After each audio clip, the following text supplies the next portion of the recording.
Despedindo-se da Terra, parte 8, capítulo 38.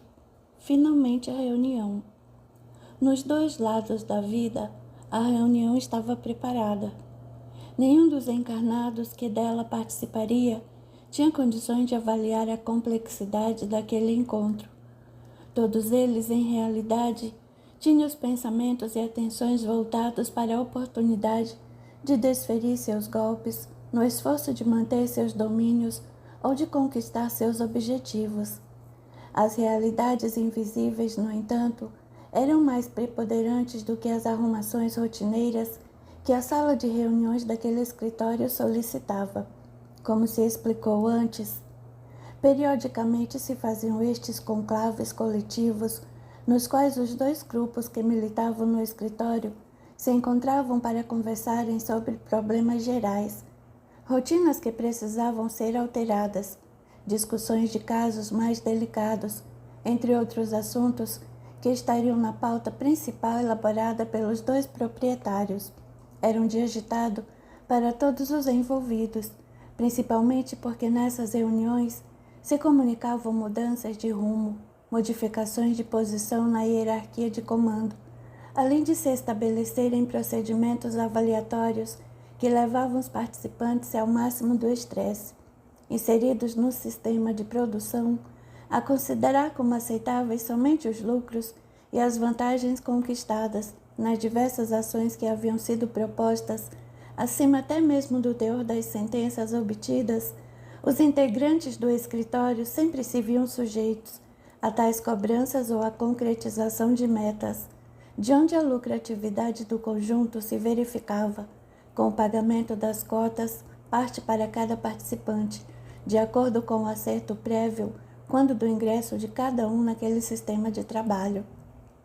Em realidade, a reunião era conduzida pelos dois proprietários, que depois de abrirem o encontro, explanavam sobre os principais objetivos e sobre a pauta que haviam fixado para o seu desenvolvimento, garantindo depois aos demais o direito da palavra livre, quando outros tipos de assuntos poderiam ser tratados. Todos estavam presentes sem exceção. Letícia, Camila, Silvia e Marcelo, reunidos em um dos ângulos da sala, escutavam as orientações e comentários. Ao lado deles, Leandro e Alberto mantinham o tom sério e sisudo do encontro, enquanto que do outro lado Ramos, Clotilde e seus poucos auxiliares se ocupavam das mesmas medidas, apresentando números e estatísticas. Até então, nada de diferente das anteriores reuniões. Cobranças por melhores desempenhos, questionamentos diretos sobre a queda da produtividade das receitas, críticas sobre o aumento das despesas e a diminuição de clientes. Tudo isso eram argumentos que os dois proprietários sempre usavam para poderem extrair o máximo de seus colaboradores, ao mesmo tempo em que demonstravam sua liderança e a definição dos objetivos a serem buscados pelos seus funcionários. Sempre dependentes das remunerações obtidas de sua clientela, os dois proprietários não se limitavam a queixar-se das receitas. Eram mesquinhos a ponto de acusar frontalmente os próprios colegas, fazendo-os sentir o peso da desconfiança e da dependência econômica que mantinham em relação ao próprio escritório, que aliás haviam encontrado pronto instalado quando chegaram para o trabalho.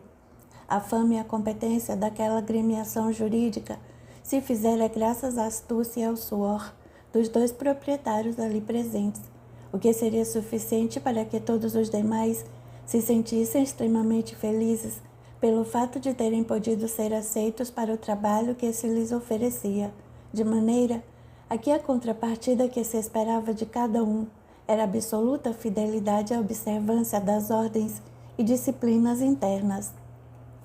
Os salários vantajosos que todos recebiam eram suficientemente gordos para comprar todo tipo de idealismo que viesse a colocar em risco a posição dos advogados, sempre dependentes de ganhos incertos para a manutenção de suas vidas e seus caprichos pessoais. Como todos conheciam os procedimentos de ambos os donos, os outros advogados evitavam contestar qualquer injustiça que se pudessem ser cometidas nas avaliações que eles fizessem sobre o desempenho geral, permanecendo calados para que suas ideias pessoais, suas opiniões e pensamentos não passassem a ser conhecidos dos donos do negócio. Entretanto, naquela tarde, as coisas não seriam como antes.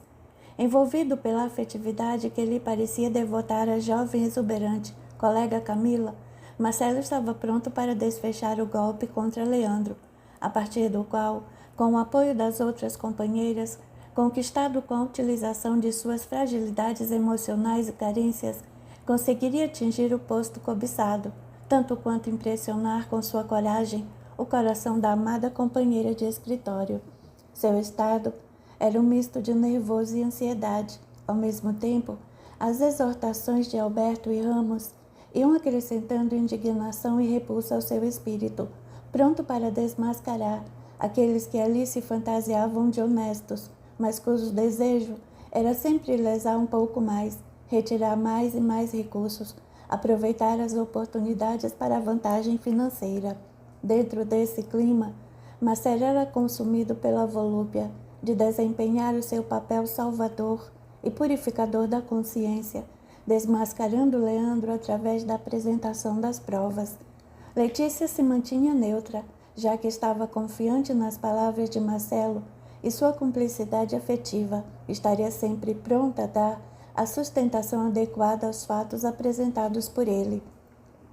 Camila aparentava uma nervosa tranquilidade, já que em seu íntimo sabia que aquela seria a estratégica oportunidade de tudo vir à tona, de todos os fatos se apresentarem na sua nudez verdadeira, atuando como grande faxina que acabaria com as perseguições de Leandro e suas desonestas investidas contra seus documentos e pastas.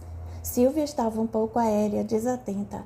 Carregava no íntimo a lembrança trágica dos momentos vividos dias antes, quando sua decisão acabou com a vida de dois seres que já tinham seus corpos instalados em seu ventre, ainda que estivessem extremamente pequeninos. Ao seu lado, grudados em sua atmosfera psíquica, como que a inundarem sua consciência com acusações e gritos, os dois antigos sócios de devassidão haviam se tornado em duas inteligências devotadas ao ódio e à exploração de suas energias. Para justificar-se perante os colegas, nos últimos dias Silvia alegava cansaço profissional, coisa que, aliás, era muito natural em todos que tinham que enfrentar as inúmeras circunstâncias da vida forense.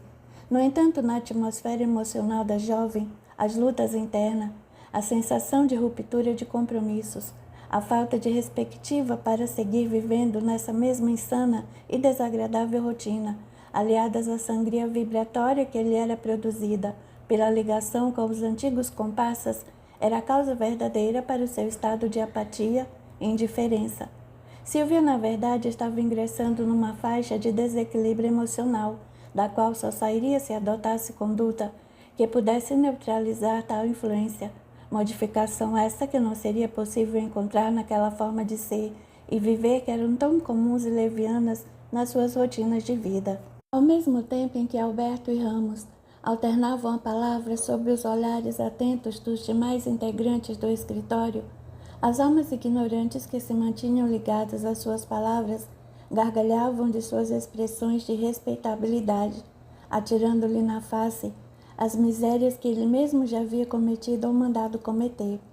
A poucos da plateia cortavam o ar daquele ambiente, sob o escárnio constante dos que testemunhas invisíveis das condutas inferiores de todos os participantes sabiam divertir-se à custa das mentiras e da hipocrisia humana, revelando aos demais integrantes aquela inusitada assistência, os lances mais picantes, mesquinhos e podres a envolverem as condutas dos homens que se pretendiam ver respeitados por conta de suas aparências mentirosas.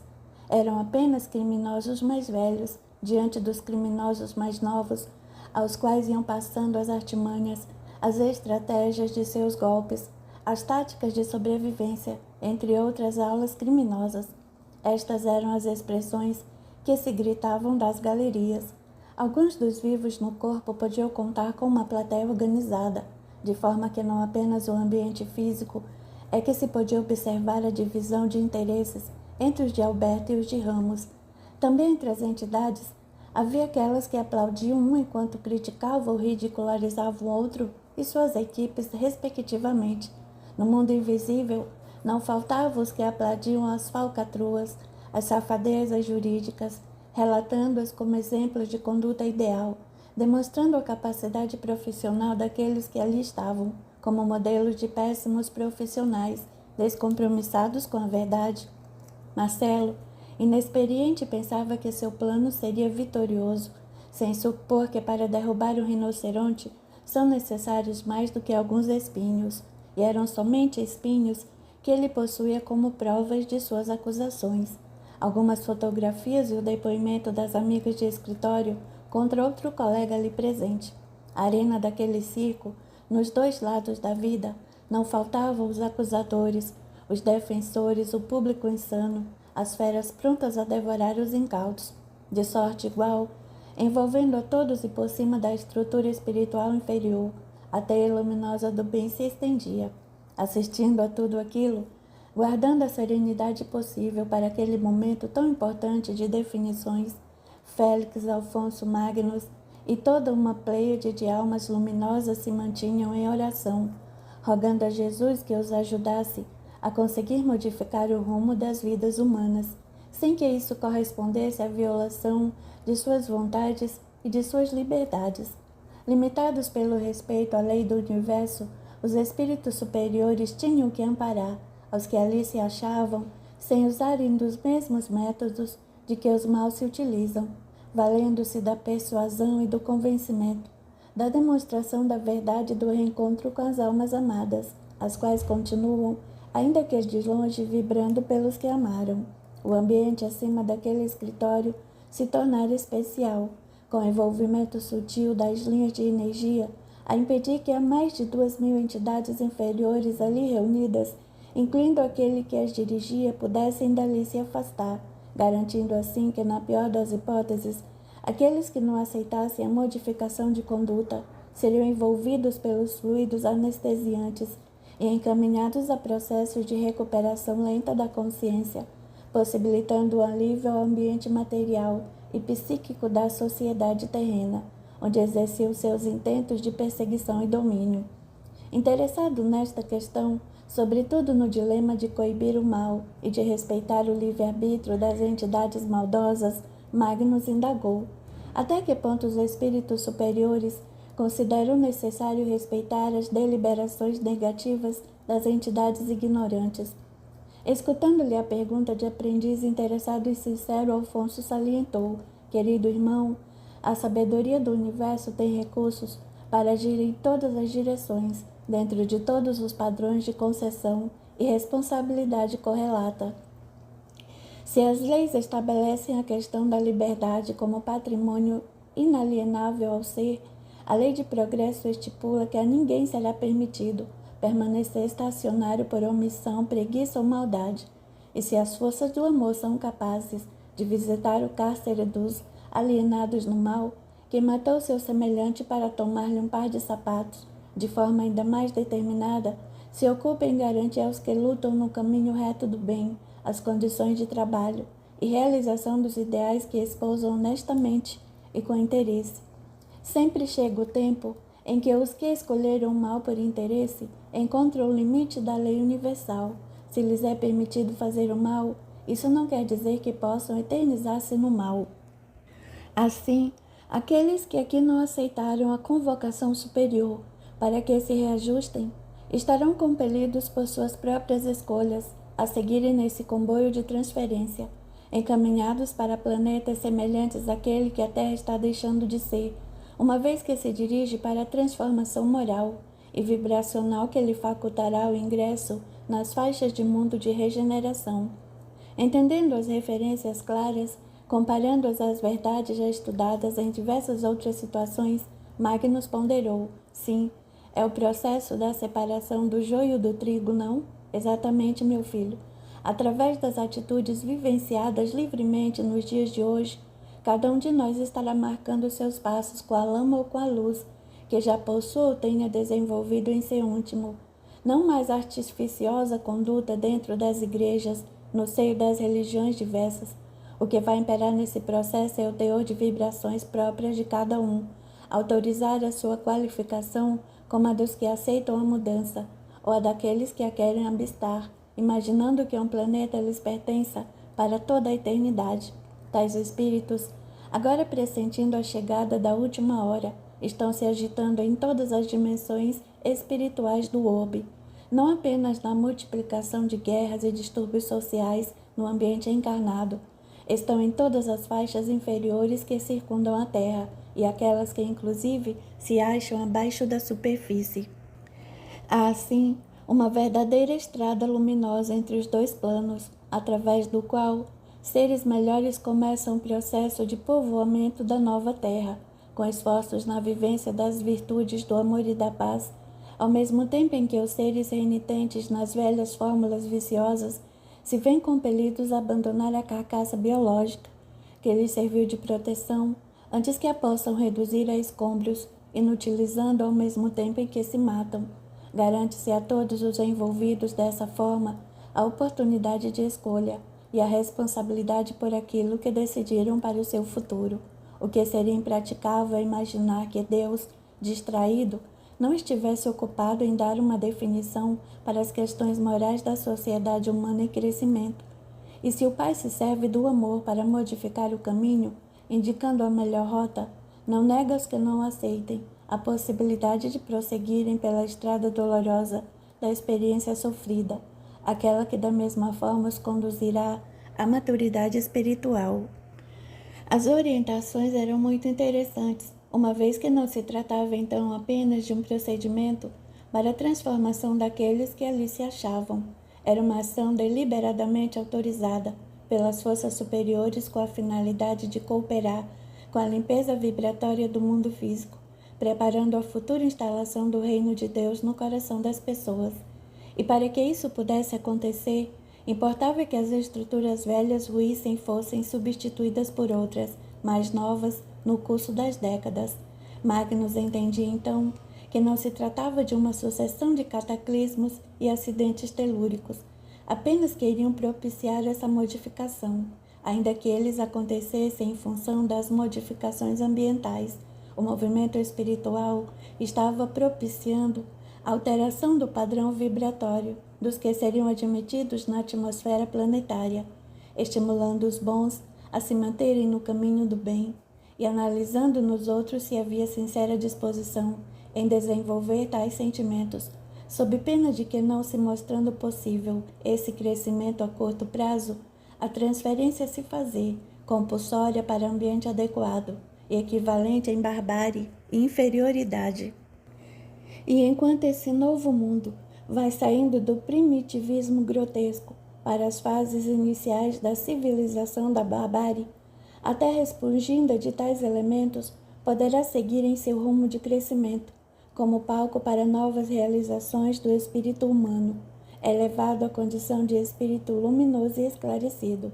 Mas para que tais definições pudessem acontecer, seria necessário que todos encarnados e desencarnados de nossa história pudessem agir com liberdade e escolher seus caminhos segundo seus interesses.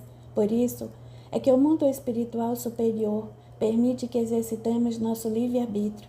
Sem ele, nunca demonstraríamos quem efetivamente nós somos. Alberto e Ramos haviam terminado a sua arenga irritante e provocadora. Agora, a palavra estava franqueada aos outros integrantes da reunião. Capítulo 39. Marcelo, as denúncias e as surpresas. Em geral, poucos faziam uso da palavra depois que os mais importantes davam o seu recado. Alguns assuntos internos ou problemas jurídicos mais intricados eram discutidos e as rotinas não se alteravam. No entanto, naquele dia, envolvido pela emoção e pelo nervosismo, Marcelo atuaria de modo diferente, trazendo na ideia a certeza de que aquele era o momento crucial de todos os seus últimos meses, dedicados à preparação do golpe fatal.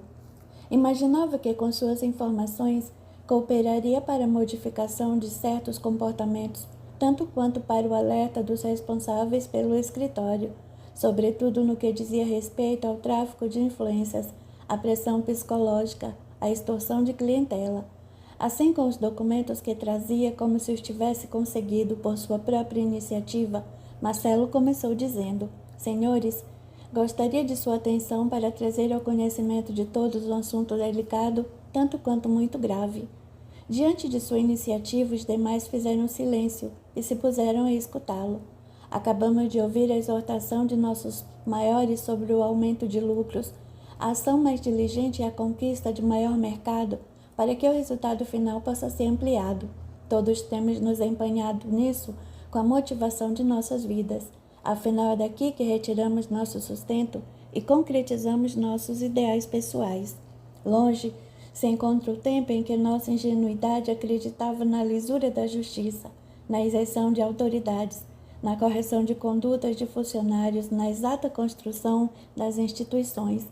A prática e a experiência nos balcões de cartório e sala de audiência nos departamentos administrativos e nas repartições públicas tirou-nos a ingenuidade que trazíamos no início. A respeito de cada um, cumpriria seu dever sem nada pedir em troca. O funcionário trabalhando eficazmente, a autoridade agindo com lisura, as instituições sendo governadas por homens íntegros. Logo, podemos nos deparar com outra realidade, governada em verdade pelo dinheiro. Em todas as partes, com raríssimas exceções, a conquista de objetivos esbarra nas necessidades de gratificação, de presentes, de propinas, enfim, naquilo que conhecemos por inúmeros nomes, mas que no fundo são a mesma coisa, corrupção. Quando tais procedimentos se impõem para que desempenhemos as tarefas que nos cabem, não devemos nos esquecer de que cabe ao cliente que nos contratou a responsabilidade efetiva por aceitar o jogo das propinas e financiá-las, a menos que o advogado faça parte do processo de corrupção de maneira consciente e livre. Se o cliente aceita e nos autoriza a entrarmos no jogo para defender seus interesses, nos valendo dessas práticas, a princípio isso é problema dele. Ainda pesará sobre nós, entretanto, a questão ético-moral, que nos inserirmos nessa ciranda de desonestidade, que cada um lida à sua maneira no foro da própria consciência. No entanto, estamos nos vendo surpreendidos por procedimentos que trazem a corrupção para dentro destas paredes, a macular todos os nossos currículos, expondo-nos a juízos perigosos e favorecendo que acabemos nos autodestruindo. O tom grave fazia o silêncio do ambiente ficar ainda mais pesado. Podem os senhores estar imaginando que se trata de um discurso teórico de indignação idealista, como se estivesse a falar das realidades filosóficas da vida jurídica. No entanto, estou me referindo a fatos concretos. Certo dia um cliente me procurou com a seguinte indagação: doutor, por que o senhor não faz em meu processo a mesma coisa que certo advogado do seu escritório fez com o caso do meu tio? E surpreso então, pude descobrir que o advogado do tio havia marcado o encontro para receber dinheiro grosso, a fim de que com isso comprasse as autoridades que deveriam decidir o seu problema. Então o cliente que me procurava esperava que eu fizesse a mesma coisa no caso dele, porque a esse preço conseguiria atingir o objetivo, direito esse que não tinha nenhuma base legal para ser conquistado. Expliquei que não fazia tal coisa, mas para minha surpresa ele reforçou a informação e deu as cifras de quanto o tio pagou para ter o seu caso resolvido favoravelmente. Alertado para esse estado de coisas, passei a adotar algumas condutas que me pudessem respaldar nas afirmativas que estou fazendo nesse momento, e graças a isso, pude reunir elementos de prova que trago à mesa para conhecimento de todos, afirmando que as nossas receitas não têm sido maiores, porquanto elas têm permanecido nas mãos de alguns que a guardam para si mesmos, transformando-as em carros novos, viagens e outras vantagens que, conseguidas através de fraude, além de não beneficiar aos demais colegas desta sala, ainda comprometem a sua rondez e o seu caráter. Falando assim, provocou-nos que desconhecia um problema, exclamações de surpresa e de protesto por estar generalizando a acusação. Tenham calma, não me refiro a todos, apenas aquele cuja consciência já neste momento deve estar ardendo, com a possibilidade de terem sido descobertas as suas tramóias. Alberto e Ramos permaneciam em silêncio, com o rosto coberto por leve palidez, diante de um comportamento que ambos julgavam inadequado para o grupo ali reunido. Vendo que se fazia necessário tornar-se mais objetivo, Marcelo prosseguiu, apresentando a todos as fotografias dos diversos encontros clandestinos em que Leandro recebia o dinheiro e o transportava para a direção ignorada. Marcelo espalhara as fotos, tanto quanto o depoimento a que se referia, colhido em seu próprio escritório, daquele cliente que havia mencionado minutos antes e que solicitara a adoção das mesmas práticas criminosas e corruptas. Os documentos iam chegando em todas as mãos, já que se ocupara de fazer tantas cópias quantas fossem necessárias. Imediatamente, todos os olhares se voltaram para Dr. Leandro, colhido pelos instantâneos fotográficos. Além disso, Marcelo havia tido o cuidado de conseguir documentos que demonstravam a coincidência de datas entre o recebimento dos recursos e a compra de novos veículos de alto custo, indícios importantes para a prova de que os recursos que obtivera junto aos clientes não haviam servido para nenhum tipo de conquista legal, mas sim para enriquecer o próprio chantagista pessoalmente. Isso que estou mostrando corresponde à prova de algo, no mínimo estranho, na prática dos advogados deste escritório, sempre respeitado por sua seriedade aparente. Não posso imaginar que tenhamos nos permitido chegar a tal comportamento, cobrando-se daqueles que estão se conduzindo da melhor forma possível, condutas que os que se acham acima de nós se esforçam em fraudar descaradamente. E se outrora estive entre os que admiravam a capacidade profissional e os métodos do Dr. Leandro, depois de tudo isso e de outras coisas mais acontecidas no interior dos escritórios, passo a lastimar a condição de pertencer a uma instituição que eu tenho como um dos mais importantes membros. A situação havia atingido o ponto mais delicado até aquele momento. Vendo que seus planos estavam se concretizando segundo suas estratégias, Marcelo continuou, enquanto os outros corriam os olhos sobre os documentos. Não é suficiente, infelizmente, esse tipo de fraude, que fere tão apenas a nossa reputação, como também o patrimônio de Dr. Alberto e Dr. Ramos, na medida em que drena para uma única pessoa recursos que poderiam vir a compor os honorários do escritório, como uma cobrança legal pelos serviços prestados. Não bastando esse comportamento antiético a toda prova, posso afirmar que Dr. Leandro passara a controlar o andamento dos casos de diversos advogados aqui presentes, invadindo a privacidade de suas salas e de suas pastas, rompendo o sigilo profissional, que deve ser protegido entre o cliente e o advogado, aproveitando-se dos momentos em que os profissionais saem ao final do expediente para mexer em seus papéis, avaliar os seus procedimentos e observar se estão ganhando valores por fora. Naturalmente, medindo os outros por si mesmo, acha-se no direito de usar desse tipo de comportamento para fiscalizar clandestinamente seus colegas de profissão. Sentindo que poderia ajudar nesse momento, Camila comentou: "Isso já aconteceu pessoalmente comigo. Inúmeras vezes, Dr. Leandro fez veladas ameaças ou comentários indicadores de que havia devassado o conteúdo de minhas pastas, em busca de vestígios de cobranças de honorários ou pagamento de valores não apresentados à caixa do escritório." Entendendo que Marcelo precisava de algum tipo de apoio, igualmente Letícia viera em seu auxílio, confirmando que ela também havia notado que os documentos de seu escritório eram movidos na sua ausência, coisa que não era fruto da limpeza regular, e sim de alguém que não conhecia, mas que se ocupava em penetrar em sua sala para vasculhar as pastas de seus clientes. A esta altura, a postura do Dr. Leandro já era totalmente outra. Ainda que controlado, estava com a cor alterada, indicando o estado nervoso a que se via compelido. Antes, no entanto, que tomasse a palavra, Dr. Ramos, outro sócio, assumiu a frente e comentou: "As suas acusações, Dr. Marcelo, são extremamente graves para todos nós.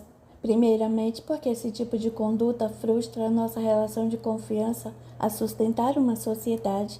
Todo convívio social passa pela noção de responsabilidade compartilhada, com base na confiança recíproca. Com as suas informações, esse comportamento coloca em risco a existência de nossa união, já que frauda os esforços de todos e desvia os valores que poderiam ter sido conseguidos de forma limpa e divididos entre todos nós. Espero assim que Dr. Leandro se manifeste sobre essas práticas." Alberto estava nervoso, Agora que as condutas de seu braço direito estavam sendo desnudadas, convocado a se manifestar, Leandro olhou para o seu superior, que de forma pouco amistosa não lhe acenava com maiores sinais de apoio. Vendo então que estaria sozinho para defender-se contra os argumentos e documentos apresentados, Leandro passou a fazê-lo como podia. Não tenho como negar que sou a pessoa das fotografias. Realmente, estive nesses lugares e recolhi as malas que estão igualmente flagradas pela câmera. Sou um profissional e já há mais de 2 décadas me dedico a este escritório e sirvo ao Dr. Alberto porque tenho maior apreço. No entanto, já que não me faltam motivos para tal comportamento, preciso explicar que em nenhum momento ali estive para satisfazer meus próprios interesses.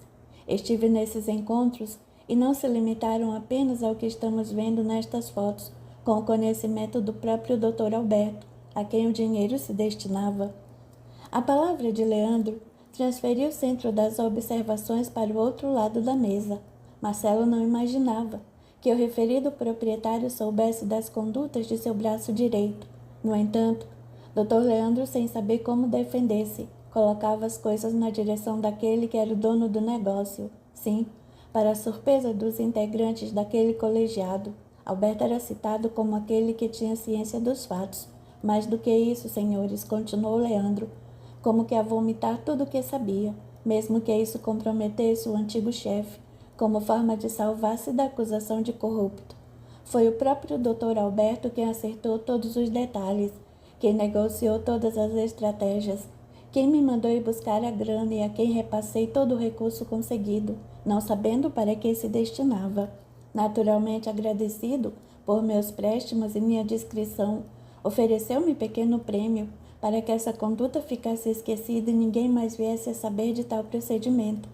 O clima no interior da sala pesava mais do que antes. O caso havia atingido o centro das decisões. Antes era apenas um probleminha de conduta de um dos advogados em relação a toda a estrutura do escritório. No entanto, agora, era Alberto aquele a quem se atribuía a responsabilidade pelo ato de chantagem. Ramos se admirara ante a acusação. As suas relações com Alberto eram antigas e pareciam ser sempre muito sólidas, com base na confiança conquistada desde os tempos da sociedade com o falecido Dr. Josué. Alberto, constrangido com a acusação que não esperava, sobretudo por estar acostumado a contar com a canina subserviência de Leandro, era aquele a quem agora competia explicar-se. No entanto, antes de começar a dizer sobre o núcleo da acusação, experiente e matreiro, Alberto passou ao discurso genérico. Todos sabem que antes de se poder avaliar o teor da acusação, necessário se faz avaliar se a acusação em si merece crédito em face daquele que a esteja levantando. Até aqui, podemos ouvir as palavras de um jovem talentoso advogado, que, imaginando defender a ética e a reclamando da situação constrangedora que sua reputação se viu exposta, sentiu-se no direito de acusar um colega, usando fotografias e historinhas como prova. No entanto, antes que possamos chegar ao núcleo das acusações, impõe-se primeiramente desmascarar o acusador, pessoa que sempre mereceu nossa maior confiança, fazendo conhecer a sua conduta perigosa e extremamente indigna. E se os que acusam, alegando a defesa da ética e da moral, em verdade são antiéticos e imorais, aquilo que falam não merece qualquer tipo de consideração. Sem entender o que se passava, Marcelo viu o robô subir a face com as acusações igualmente diretas de que era objeto. Espero que o senhor tenha coragem de apresentar a base de suas afirmações levianas e mentirosas, porque esse negócio de atacar com palavras aqueles que o acusam com provas concretas é estratégia de político corrupto.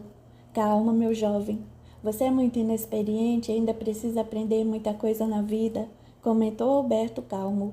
Então retirou de uma gaveta próxima que se encontrava fechada a chave, um envelope recheado com as fotografias que lhe haviam chegado, enviadas anonimamente com o flagrante de sua chegada ao motel. Além disso, havia também um documento oficial que atestava a titularidade dos 2 veículos que estavam estacionados no interior da garagem da suíte, a demonstrar que ali se encontraram o acusador e a outra colega Silvia, ambos casados e adúlteros. Quando as fotografias começaram a ser espalhadas, As pessoas à mesa passaram a se comportar espantadas com as novas provas, como se elas próprias nunca tivessem tido nenhum comportamento indecente ou leviano. Marcelo se vira surpreendido com tudo aquilo. Parecia-lhe que uma grande nuvem de demônios se havia batido sobre ele, para destruí-lo. Aquelas imagens e aqueles documentos atestavam a sua conduta sexual oculta das outras pessoas. Não lhe passara pela cabeça que a autora daquelas denúncias era a própria esposa, que ele imaginava uma mulher superficial, interessada apenas em vestidos e em gastar o seu dinheiro. Não sabia ele que Marisa estava interessada sobretudo em vingar-se de seu comportamento adúltero, sem aparecer como o braço que manipula o chicote. Estas fotografias são bastante reveladoras por si mesmas, falou altivo o Dr. Alberto, antegozando a desmoralização que produzia sobre o rapaz. Ao receber as fotografias em suas mãos, Silvia se deu conta de que estava diretamente envolvida naquele flagrante, e sem poder se conter, levantou-se esbravejando. Que significa isso? Quem teve a ousadia de invadir minha privacidade e fiscalizar o que faço de minha vida? Nós sabemos, doutora Silvia, respondeu mais tranquilo e mais cínico o proprietário, que agora era quem acusava. Estas fotografias me chegaram sem apontar o remetente. No entanto, as imagens dizem mais do que as palavras, e a sua reação atesta que, em verdade, os fatos se deram como as imagens revelam. Silvia, já abalada com a questão do aborto, circunstância esta que desejava manter oculta, para que as aparências não a arruinassem, agora se via perigosamente exposta diante dos olhares de todos os colegas, já que a sua conduta pessoal no ambiente de trabalho sempre havia sido moldada pela seriedade e pela firmeza moral na defesa dos postulados éticos. Como se explicar agora, diante dos fatos estampados? Ela casada, adulterando com Marcelo, outro colega igualmente compromissado. Entendendo o alcance da resposta de Alberto, voltou-se para Marcelo e apreensiva disse: Foi você quem fez isso? Você tem alguma coisa a ver com essa cachorrada? Não lhe bastava transar e desfrutar. Maldita hora em que aceitei me deitar com você, pensando que fosse um homem. Em desequilíbrio, Silvia tremia e chorava ao mesmo tempo, demonstrando que não tardaria em atacar Marcelo com tapas e socos, caso não fosse contida em seu lugar. Marcelo, por sua vez, mal tinha tempo em se explicar para Silvia, porque a reação da colega produziu imediatamente uma idêntica reação em Letícia. A jovem, apaixonada por Marcelo, percebendo que o rapaz a traía com a outra, entendera que o moço estava mais interessado em usá-la do que lhe corresponder ao interesse amoroso. Letícia era a mais frágil de todas, emocionalmente falando. E enquanto Silvia procurava se acalmar um pouco, à custa de água com açúcar, Letícia se levantava e se dirigia ao rapaz na frente de todos. É verdade, Marcelo. Enquanto você me beijava em meu apartamento, partilhando comigo os momentos de intimidade que só nós dois conhecemos, ao mesmo tempo você e Silvia se envolviam nessa pouca vergonha. Não posso acreditar no que vejo. Identificando a reação coletiva que se seguia à sua inicial denúncia, Alberto passara a desfrutar a satisfação de ver os fatos surgindo, um depois do outro, todos a denegrir a integridade do infeliz rapaz. Aceso o pavio, agora era deixar que a explosão viesse. Letícia, em descontrole, não conseguira conter os comentários diretos. Em verdade, bem que eu não entendi direito o que é que você pretendia. No começo pensei que fosse para livrar-se da solidão, diante de uma esposa pouco companheira. Depois passei a ver você como um amigo íntimo em quem podia confiar. Senti o seu desejo de ser tocado, de ser acariciado, a satisfação de seu olhar. Nas últimas semanas, sua procura me fez sentir a mais feliz das mulheres. Tudo isso para descobrir que você é tão leviano quanto qualquer outro. Isso é demais para mim. Nova crise de choro impedia que o rapaz pudesse se explicar. A situação estava se tornando cada vez mais trágica e dramática. Marcelo não sabia como sustentar-se agora, principalmente do olhar de Camila, a jovem a quem amava, a mulher que o conquistara, e a quem pretendia impressionar com seus atos de bravura, agora mirava-o diretamente sem dizer nenhuma palavra. Seus olhos orvalados, seu rosto triste era o sinal de sua dor interior, mas Alberto ainda não tinha acabado. Pelo que os senhores estão vendo, na verdade, o que nos parece claro é que o Dr. Marcelo, envolvendo-se com as duas colegas aqui presentes, as estava usando para desferir o golpe contra o nosso Dr. Leandro. Mas como acreditar que possam ser verdadeiras estas suas acusações, que não sejam frutos de fatos perfeitamente explicáveis, se ele próprio está enterrado até o pescoço em uma trama que desrespeita duplamente o casamento, tanto dele quanto da doutora Silvia, além de envolver outra colega de escritório? Isso é que não tem explicação. Para colocar mais lenha nessa fogueira, o Dr. Ramos, que até ali se mantinha em silêncio, passou às mãos do sócio algo que havia mandado Clotilde buscar em seu cofre pessoal na sua sala. Alberto, tenho isto que guardei já há algum tempo e que não julgava importante, já que não representa nenhum delito mais grave. Não acreditava precisar apresentar, mas observando o rumo que as coisas tomaram, acho que pode compor o quadro da verdade real, como forma de podermos desmascarar os verdadeiros desonestos em nosso meio. Passou então às mãos do sócio o envelope que continha as fotografias do almoço de Camila e Marcelo, nas quais os dois apareceram de mãos dadas, imaginando que ninguém os estaria observando.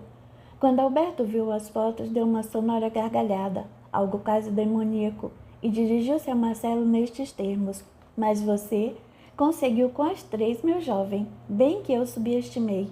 Ato contínuo, passou as fotos novamente pela mesa, a fim de que todos pudessem constatar a conduta carinhosa que Marcelo também havia adotado com Camila, atestando que o quadro de sedução se fechava com o interesse espuro do homem que quer usar as suas amigas para conseguir um objetivo diferente do contato íntimo com o sexo oposto.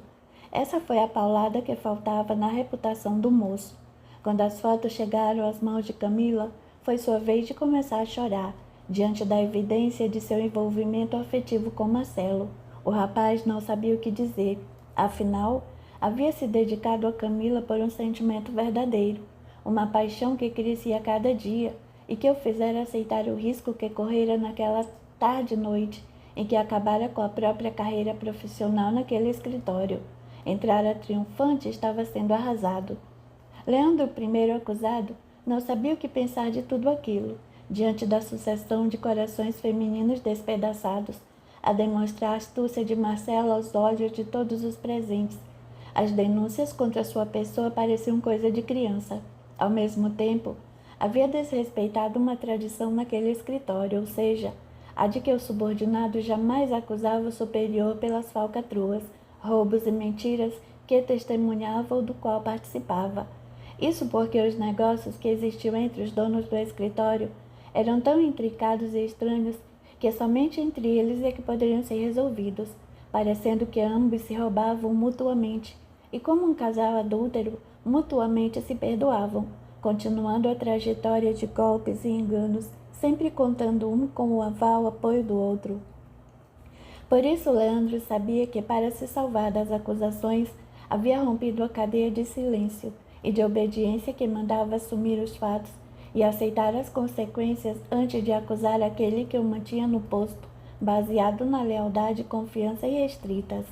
Entre os diversos casos que eram de seu conhecimento, encontrava-se o desaparecimento de pessoas, a contratação da morte de desafetos ou de partes que dificultavam a solução de seus negócios.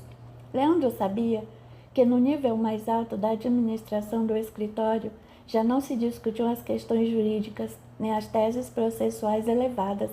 O que se encontrava era a barganha graúda, o peso dos cofres cheios, a corromper a verdade para a obtenção das vantagens da vida.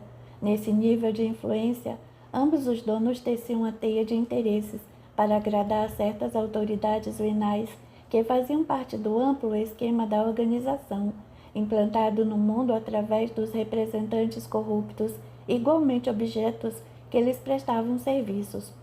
Haviam-se transformado em raposas da pior espécie, fazendo parte das reuniões mais requisitadas no cenário social, apresentados como representantes admiráveis da profissão que um dia juraram honrar.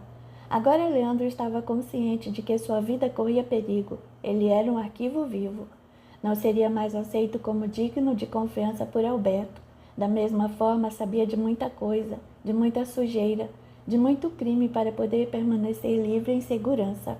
O raciocínio de cada um naquela sala era um verdadeiro vulcão em erupção. E por incrível que pareça, Alberto e Ramos, ainda que pálidos, se mantinham serenos. Marcelo era o próprio trapo humano. Havia perdido tudo o que lutara para conseguir.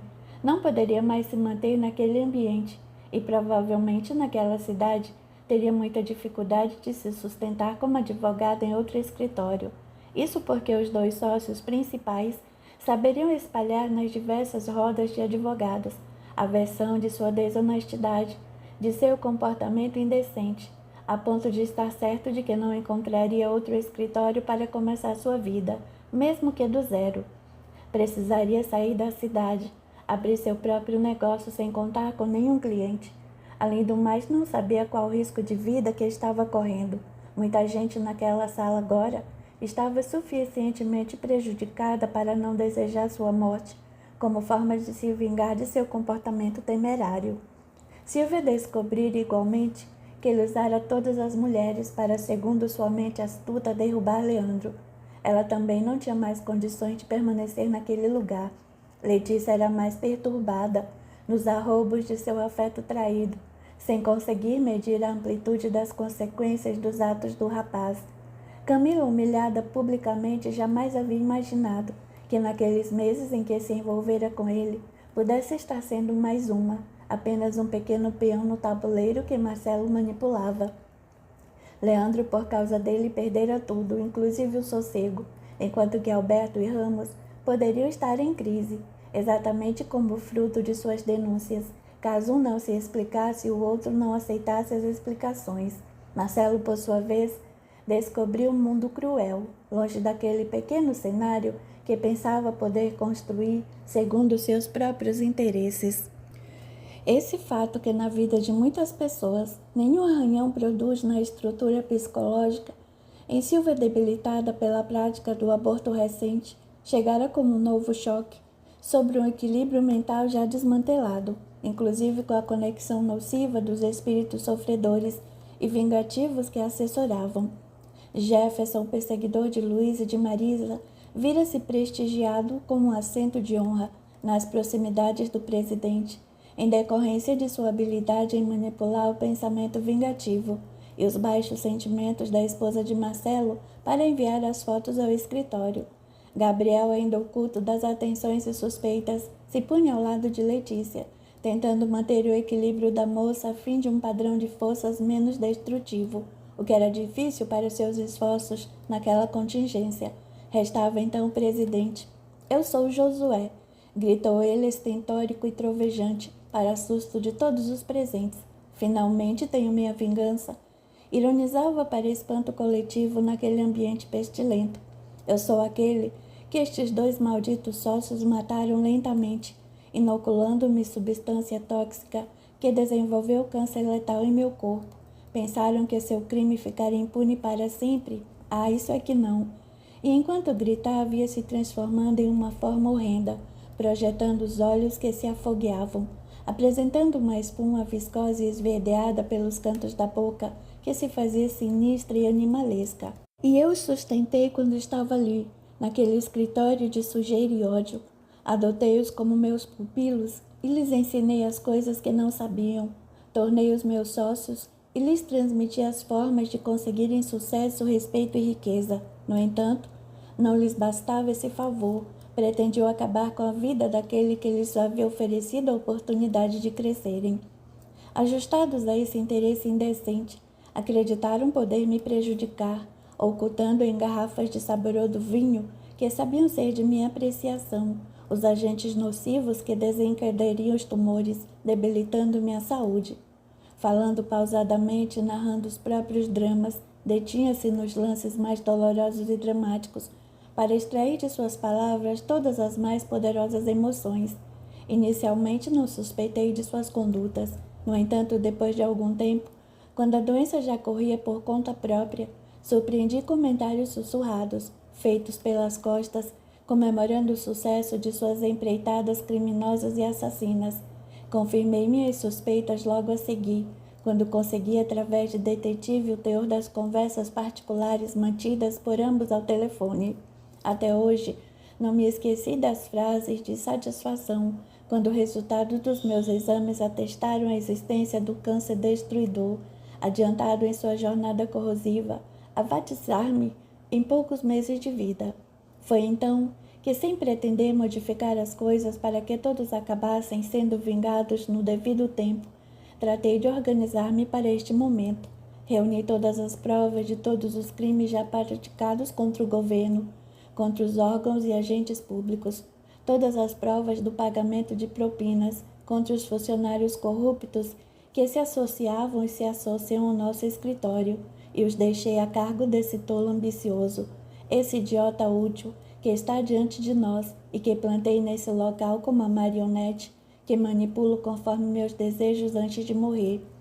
Assim que descobri toda a tramóia contra minha posição de sócio principal, eu mesmo levei para o escritório.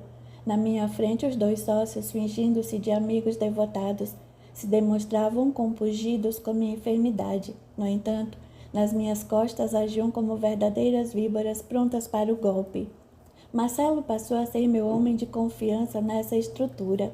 Recém-formado, precisando de uma oportunidade, aceitou sem pestanejar a condição de ser meu representante na estrutura, colocando-me a par de todas as ocorrências e me auxiliando, enquanto a saúde me permitia, exercer as funções jurídicas, no desenvolvimento dos casos, na compreensão das questões, no atendimento dos prazos e na visita aos balcões forenses. Minha morte não tardou. No entanto, tive tempo de organizar minha vingança desde os dias de vida física. Reuni todos os documentos e os coloquei sob a responsabilidade do rapaz e de autoridade que me devia inúmeros favores, com a indicação de que, diante de certas circunstâncias, fossem revelados aos responsáveis pelas apurações dos diversos delitos, programando-se assim uma bomba de efeito retardado para explodir quando achasse adequado o momento. Agora chegou esse momento. Eles haverão de se matar, com ódio entre si, desejosos de se atacarem e se destruírem, para que não caiam sozinhos nas desgraças do mundo. A descoberta de suas misérias será a derrocada de suas vidas, com a perda de tudo o que juntaram, com a humilhação pública e seus nomes achincalhados nos jornais e noticiários. A incredulidade dos colegas de seu meio será a marca do espanto indispensável para que se conscientizem de que, neste mundo, a honestidade é sempre a fantasia do vício, que se oculta, escondendo o veneno que a corrompe. Que se desmoralizem os virtuosos de ocasião, como esse tolo que me serviu de instrumento, que acabou desmoralizado pelas próprias fraquezas tão facilmente manipuláveis, e nos desvarios do sexo, nas ansiedades da tentação, nos prazeres diversos que se orquestram para afundar os devassos em suas próprias orgias, encontraremos sempre a porta fácil para interferir nas vidas humanas, desprezando os que já estão no lodo e nos concentrando nos que querem se manter de pé, como exemplos inexistentes de virtudes caducas e mentirosas. Chega de espera. A rede está fechada e os peixes caíram todos de uma só vez. A morte dos menos importantes será o caminho que restará ao serviço de limpeza. Isso mesmo, é questão de horas. Demétrio, o hipnotizador de minha confiança, que se liga a Leandro há muito tempo, apertará o cerco, inoculando ainda mais o estilete do ódio em seu coração, para que não permita que Marcelo reconstrua sua vida enquanto que a dele entre em ruínas. Letícia receberá a carga de desajuste que a manterá indignada na atmosfera da vingança. Enquanto isso, alguns parecerão que se livrarão sem ferimentos, mas em realidade terão os mais dolorosos à sua espreita. É só uma questão de tempo e paciência, coisa que não nos faltará. A reunião entre os encarnados se encaminhava para o trágico fim, imprevisível para todos os seus componentes. Com a voz de barítono respeitável, Alberto estabeleceu as novas diretrizes. Leandro, eu sempre pensei que você corresponderia à confiança que lhe devotei todos estes anos, mas como pude ver hoje, não se colocou à altura dela. Assim, espero que amanhã já não esteja mais por aqui. Quanto aos outros, Marcelo não merece mais de nenhum de nós a menor consideração. Trate de pegar suas coisas e desaparecer hoje mesmo de nossa presença. Dirigindo-se às mulheres, considerou menos rigoroso. As jovens estão em uma posição mais frágil. vitimadas pela astúcia de um homem ao mesmo tempo atraente e indecente. Nada tenho contra a manutenção de suas tarefas no escritório, desde que se mantenham dentro de nossas antigas experiências de decoro, coisa que não se estende à doutora Silvia, que por óbvios motivos não se enquadra mais às nossas posturas éticas. Assim, quando lhe pareça conveniente, deve reunir seus pertences e desocupar sua sala, para a respectiva dedetização material e moral do ambiente. E dispensando os integrantes da reunião, informou a todos que o restante do entendimento seria realizado, particularmente a portas fechadas, entre ele e o sócio Ramos, que deveria permanecer no recinto. Capítulo 40. Novas surpresas. Ramos, meu amigo. Jamais pensei que seu plano fosse dar tão certo como deu. Se fosse depender de meus próprios recursos intelectuais, estou seguro de que as coisas não teriam saído tão bem. Não lhe falei que nossas ideias seriam coroadas de êxito, Alberto? Com isso, conseguimos nos livrar dos dois maiores problemas, Leandro e Marcelo. O primeiro, que se tornaram um estorvo aos nossos objetivos, por saber muita coisa sobre os nossos procedimentos. E o segundo, por ser ainda o espinho, a lembrar a presença do maldito Josué em nosso meio. Você não acha que agora menosprezado, diminuído e se sentindo indigno de nossa confiança, Leandro não pode se voltar contra nós e acabar nos prejudicando por tudo aquilo que ele sabe? Bem, Alberto, isso é um risco que tanto nós quanto ele próprio estará correndo. Além do mais, da mesma coisa que nos acusar, acabará também se vendo acusado. Por isso é que precisamos criar as condições para que ele agisse da forma covarde como agiu, facilitando que a sua decisão pudesse estar baseada na quebra da confiança por parte dele. Assim estaremos mais garantidos em sair desse envolvimento sem maiores culpas, atribuindo-lhe a responsabilidade pelo comportamento covarde.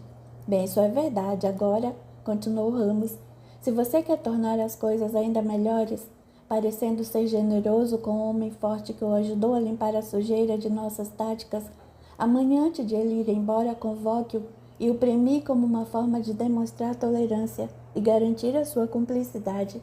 Pensando na boa forma de fazê-lo, Alberto imaginou dar-lhe dinheiro. Não, meu amigo, o dinheiro é algo que pode ser usado contra nós, caso ele não se sinta devidamente agraciado, como se estivesse entendendo que estamos comprando seu silêncio a peso de ouro. Isso não é conveniente.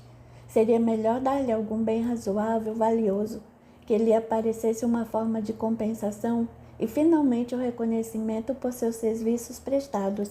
Lembro-me de um de nossos clientes que está realizando um loteamento grande em certa área bem valorizada e que, segundo nossos ajustes, nos entregou 10 lotes como pagamento de nossa intermediação para a aprovação do projeto, junto à prefeitura e às autoridades.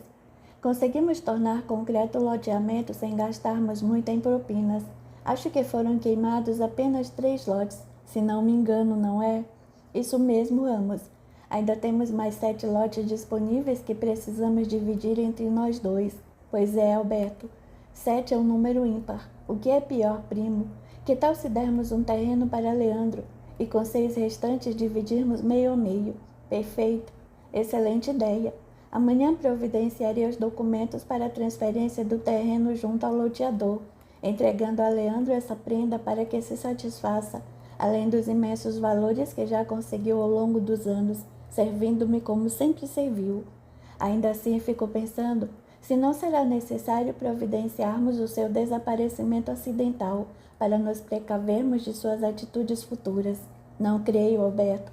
Ele está com a culpa na consciência porque sabe que errou, e sendo ajudado com um precioso presente, haverá de ficar ainda mais agradecido a você pela compensação. No entanto, se parecer que pode nos complicar a vida, sabemos a quem recorrer para os acidentes costumeiros que nos cercam, a fim de que os novos membros da nossa equipe sejam menos perigosos. Além disso, estarei procurando alguém que possa substituir Leandro com menos riscos para nossas atividades. Escutando Alberto falar sobre o assunto, sem desejar invadir sua esfera de decisões, Ramos ponderou. Veja, Alberto, você vai precisar de alguém que seja inteligente e esteja familiarizado com nossas rotinas. Os que estão aqui no escritório são pessoas que convivem conosco e estão cientes de nossos métodos, Marcelo não ficará mais e ainda que se mantivesse, é muito perigoso para nós. A outra ninfomaníaca não possui condições para ser confiável, além do fato de estar muito comprometida com Marcelo. Não acho prudente que você coloque aqui alguém estranho, sem ser do nosso conhecimento, porque essa pessoa precisaria ser de nossa estrita confiança, por estar muito entrosada em nossas mais secretas operações. Letícia é a mais nova e, apesar de ser bastante competente, é perigosa pela instabilidade emocional que demonstrou no dia de hoje, revelando seu envolvimento com Marcelo. Assim, creio que a mais adequada para ocupar o posto de Leandro seja Camila, que se manteve serena, envergonhada, mas digna, capaz de ser modelada segundo seus desejos, sem colocar em xeque os nossos interesses. Nossas equipes de trabalho são diferentes, mas nossos interesses sempre foram os mesmos. Não podemos nos arriscar com inovações.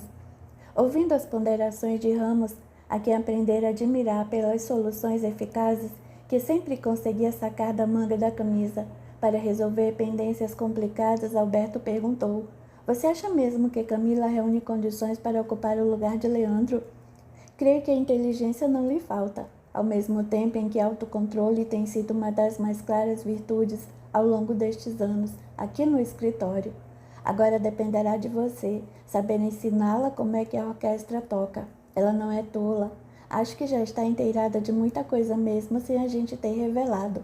Parece ser uma pessoa ambiciosa e inteligente, dona de uma vontade decidida que muito poderá ajudar nossos objetivos. Por esse ponto de vista, as coisas parecem que podem ser ajustadas. Pense, Alberto. Vamos fazer o velho joguinho de fingirmos indignação para os que nos veem lá fora, até que as coisas se organizem, deixando para as próximas semanas a retomada dos nossos entendimentos diretos. Combinado? Hoje, entretanto, espero você para um jantar de comemoração lá em casa. Tudo bem. Às 9 estou por lá. Era assim que as duas raposas costumavam resolver seus problemas pessoais quando tinham outros incomodando o caminho. Os dias se passaram e, como haviam combinado, Leandro foi despedido com um prêmio para sentir-se compensado. Marcelo não voltou mais ao escritório, tendo mandado uma pessoa retirar seus últimos pertences. Silvia afastou-se definitivamente, entregando todos os seus casos para que Camila pudesse cuidar, alegando incapacidade física para dar continuidade aos processos. Reclusa em casa, entrara em depressão e começara a colher os frutos amargos do processo abortivo a que se submetera, além do acúmulo de anos e anos de leviandades, a se apresentarem ante sua consciência culpada, acusando-a de imunda e depravada. Estava em processo de desagregação da personalidade. Letícia se encontrava como que hipnotizada diante dos fatos. Não sabia como avaliar seus sentimentos e suas atitudes se tornaram maquinais. Só não enlouquecera por conta da ajuda espiritual de que se via objeto, com a proteção vibratória de Gabriel, sustentando seus impulsos com ideias de tolerância e perdão, calma e cabeça tranquila para qualquer decisão.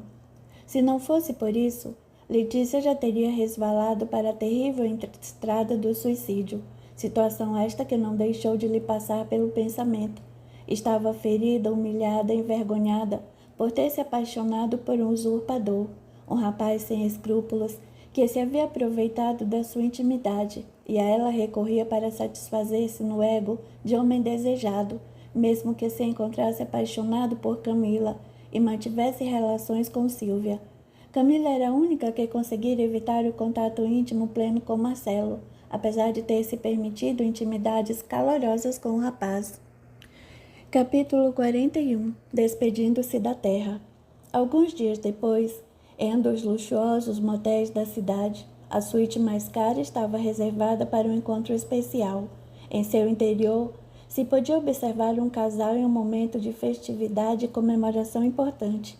A diferença de idade não parecia alterar as disposições íntimas entre ambos os parceiros, parecendo clara a euforia do homem mais velho e a alegria indiferente da jovem. Enquanto isso, os espíritos amigos se mantinham apostos, acompanhando os derradeiros acontecimentos, com os quais retiravam outras tantas lições para o amadurecimento individual nas questões da afetividade e do exercício da sexualidade. Eu não lhe falei que tudo sairia como havíamos previsto? A frase era a repetição de muitas outras que já haviam sido trocadas ao longo de todo o processo de desenvolvimento de um longo plano, meticulosamente traçado para a conquista de objetivos, diálogos rápidos e misteriosos que muitas vezes foram interpolados no meio de nossas narrativas, dando a noção do ajuste de intenções nos planos bem alinhavados pela malícia e pelo interesse inferior. Ainda bem que eu atendi aos seus conselhos e levei as coisas para o rumo que você me havia orientado, e graças a isso, podemos hoje estar aqui, comemorando este grande feito, como lhe sou grata, Ramos. Ouvindo a confissão de gratidão daquela jovem desejável, o maduro advogado se sentiu elevado, voltando a viver as antigas sensações de heroísmo juvenil, as mesmas que levaram Marcelo a fazer o que fez. Sim, Camila, conhecendo Alberto como conheço, estava seguro de que conseguiríamos atingir o objetivo de limpar a nossa área de ação, ao mesmo tempo em que isso significaria a sua ascensão profissional, um brinde à sua nomeação como a mulher de confiança do meu sócio querida. E a champanhe cara era vertida em comemoração ao sucesso triunfante do plano de ambos, graças ao qual Camila, amante de Ramos, era colocada no lugar de Leandro, diretamente ligada ao sócio Alberto, o que permitiria que seus movimentos pudessem ser diretamente controlados pelo falso amigo de tantos anos. É isso mesmo. Ali estavam os amantes Ramos e Camila, reunidos em um lugar adequado para as demonstrações licenciosas e mecânicas de um afeto que não poderia corresponder, senão a troca de interesses físicos por interesses econômicos. Se considerarmos as noções morais pouco elevadas dos que se uniam para obter o que tanto queriam, Ramos, homem desgastado pela vida e envelhecido pelo tempo, se sentia remoçado ao contato com a jovem exuberante, ainda que ele usasse seu dinheiro e se aproveitasse de sua influência e reputação social para atrair a moça, e esta, dotada de uma ambição maior, até mesmo que sua beleza, fazia da relação espúria o trampolim para as conquistas mais desejadas de sua condição feminina. Não havia amor entre eles. No entanto, ambos se usavam e se consumiam segundo as conveniências do momento. Camila sabia que as concessões de Ramos, abrindo o caminho para que conseguisse se tornar o braço direito de Alberto, o que permitiria por fim que ele próprio controlasse todos os passos do sócio, correspondia ao seu dever de se entregar como mulher e se portar como aquela que satisfaz o desejo físico e a ambição de um velho em si admirado, por ser visto ao lado de uma bela representante do sexo oposto. Não haviam conversado diretamente sobre esse acerto. No entanto, as cláusulas claras de tal contrato de interesses estavam estampadas nas entrelinhas de suas conversas e encontros, já existentes ao longo de um bom tempo, perfeitamente disfarçadas por uma conduta inteligente e discreta, a permitir que no momento adequado o laço da armadilha se fechasse. Todos estavam imaginando usar o outro, de forma a se valerem das fragilidades alheias. No entanto, todos acabaram usados para que as necessidades evolutivas seguissem seu curso, pelos caminhos que cada um havia escolhido para si mesmo. Aproveitando-se da intimidade, entre um gole de champanhe e um beijo, Camila, envolvida pelos braços do amante, confessou: "Sabe, querido, estou muito preocupada com Marcelo. Nestes dias que passaram, ele tem me procurado insistentemente, acusando-me de traição, de ter ocupado seu lugar, de tê-lo colocado em uma situação complicada, acabando com sua carreira." Nas poucas vezes que atendia ao telefone, estava desesperado e agressivo. Havia dito que Marisa, a esposa, o havia abandonado, indo morar com outra pessoa, que tinha perdido tudo na vida e que isso não iria ficar desse modo. Se ele caísse, muitas outras pessoas iam cair com ele. Depois que deixei de atender ao telefone, passou a deixar recado na caixa postal do meu celular. Escute este, que eu não desgravei exatamente para que você o conhecesse. Colocou para o amante o recado no qual Marcelo se dizia apaixonado. Delirava com sonho de união, agora que a esposa se afastara dele. Pedia para que ela acreditasse em seu amor, que estava desesperada e que não daria sossego enquanto não atingisse seu objetivo. O tom de voz de Marcelo era cavernoso, próprio de alguém que está às portas do desequilíbrio. De um lado, se derretia em confissões de amor e paixão, de outro ameaçava destruir sua vida, acabar com ela se por acaso o substituísse por outro, não lhe dando a oportunidade de convivência íntima. Confessava que havia errado, mas estava arrependido, e jamais havia mentido sobre o afeto que o ligava a ela. Entendendo que se tratava de ameaça grave, Ramos escutou todo o conteúdo da mensagem várias vezes. Solicitou que a moça lhe emprestasse o celular para que pudesse tomar algumas providências junto às autoridades que conhecia e, por fim, tratou de lhe atenuar as preocupações, tranquilizando seu espírito para que a noite pudesse continuar entre a excitação e o prazer compartilhado, na euforia irresponsável de quem pensa que pode usar os outros como peças em um jogo, sem nunca prestar contas do que tenha feito. Na verdade, Ramos sabia que quem contratar para dar fim à vida daquele incômodo no caminho dele e de Camila. Por sua vez, longe dali, Letícia se entregava ao desequilíbrio mais profundo que havia sentido desde a idade adulta. Ainda que a companhia de Gabriel lhe servisse de apoio magnético, a jovem periclitava. Havia procurado Marcelo por diversos dias, mas sem sucesso. Também se valia do celular para deixar recados desesperados, nos quais humilhava a própria dignidade feminina, suplicando ao rapaz que correspondesse aos seus carinhos, num misto de ódio e amor. Dizia ao rapaz que ele havia sido o mais indecente dos homens que conhecera, mas que ela não sabia por qual motivo, não conseguia esquecê-lo, o que a levava ao limite de sua sanidade. E da mesma forma, nas entrelinhas, deixava entender que não iria enlouquecer sozinha. Se perdesse o juízo antes disso acontecer, o rapaz haveria de receber a conta do que fizera com ela. Marcava encontros a esmo, determinava lugares e horários, fazendo ameaças de revide, informando que jamais seria feliz com outra pessoa além dela própria, porque ela não permitiria. A esta altura, Letícia já tinha informações sobre o afastamento da esposa de Marcelo, porque, certa tarde, Letícia fora pessoalmente até o prédio onde o casal residia, com a finalidade de revelar à sua esposa todos os fatos e, assim, deixar tudo em pratos limpos, para que resolvesse seus problemas íntimos, ainda que isso fosse somente o exercício da vingança pela desconsideração recebida. O orgulho ferido, habitando o mesmo coração que amava, não permitia um ponto de equilíbrio entre o ódio passional e a racional aceitação dos fatos. Queria Marcelo, mesmo que fosse para fazê-lo sofrer por algum tempo e depois descartá-lo.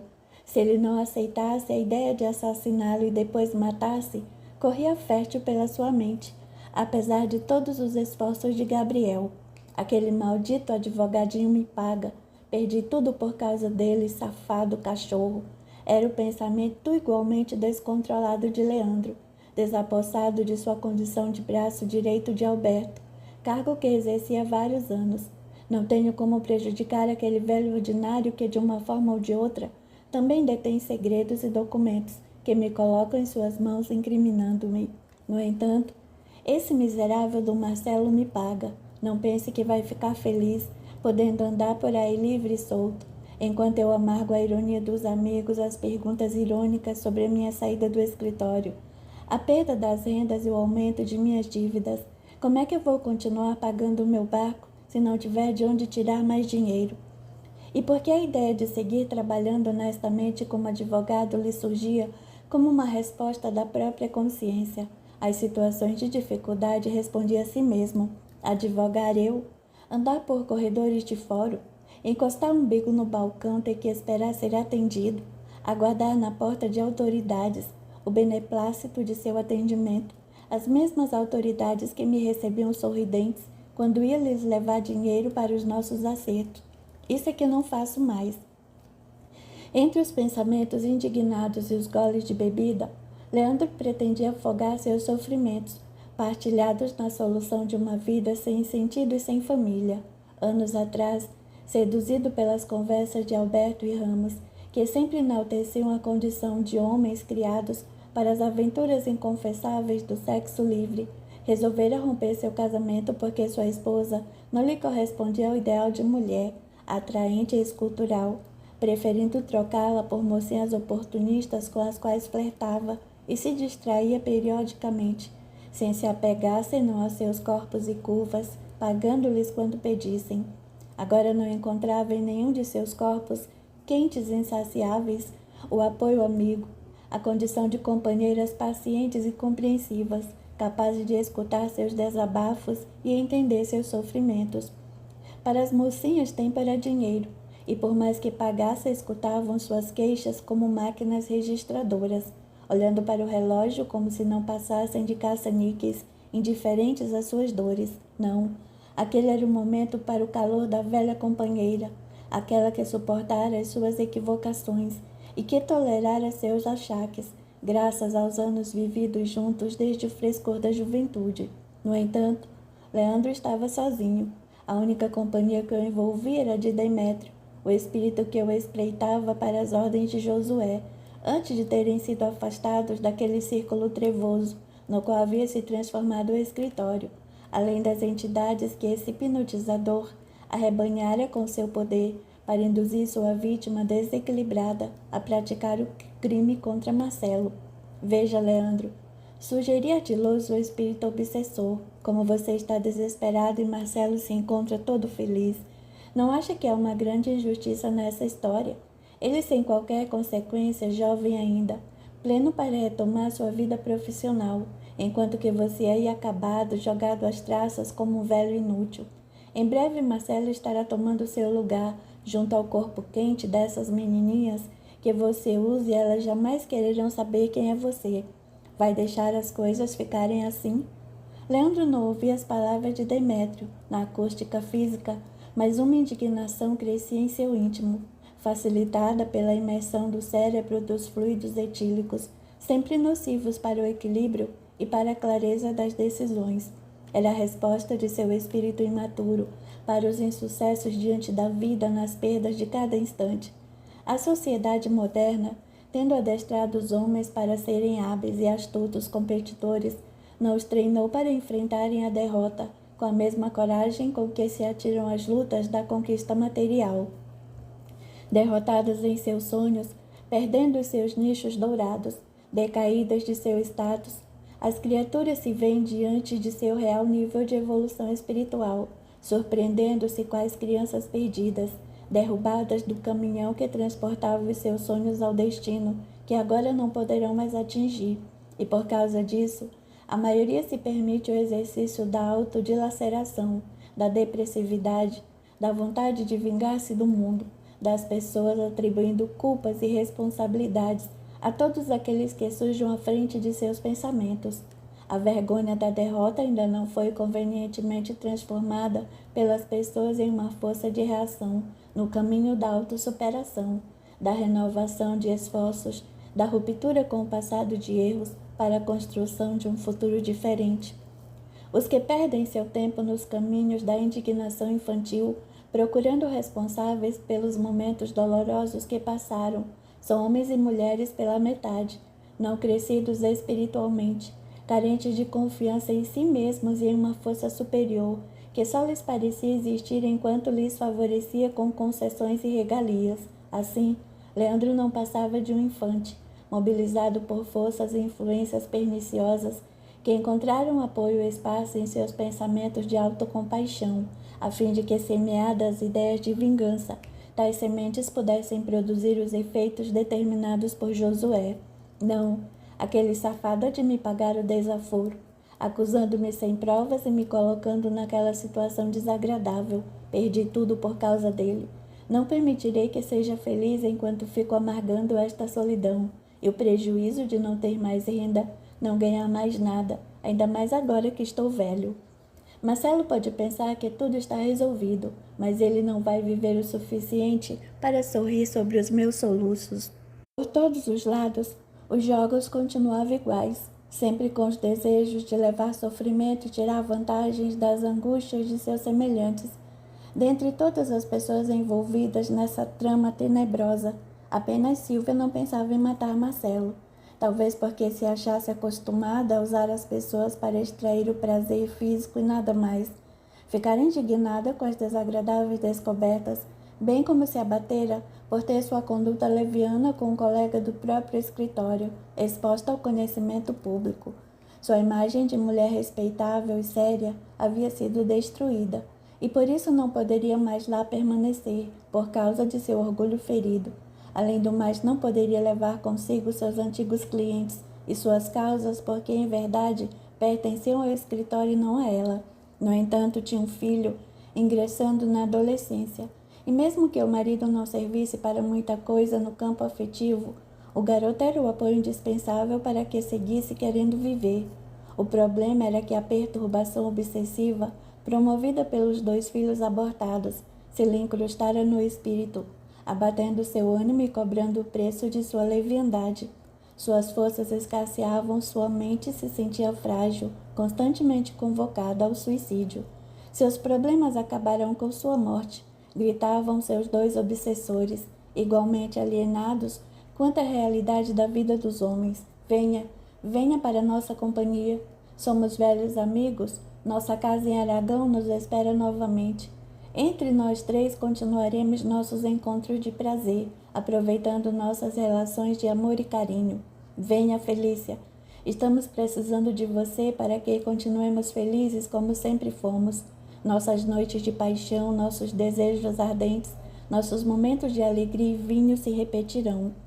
E as sucessivas lembranças caíam sobre sua consciência, como um fogo a requeimar sua alma, traduzindo a insatisfação para com a vida presente, com vontade de morrer para ser feliz e, ao mesmo tempo, em pavor diante de uma morte que a colocaria nas mãos de seus próprios adversários desencarnados, os quais costumava encontrar frente a frente nos momentos de sono físico.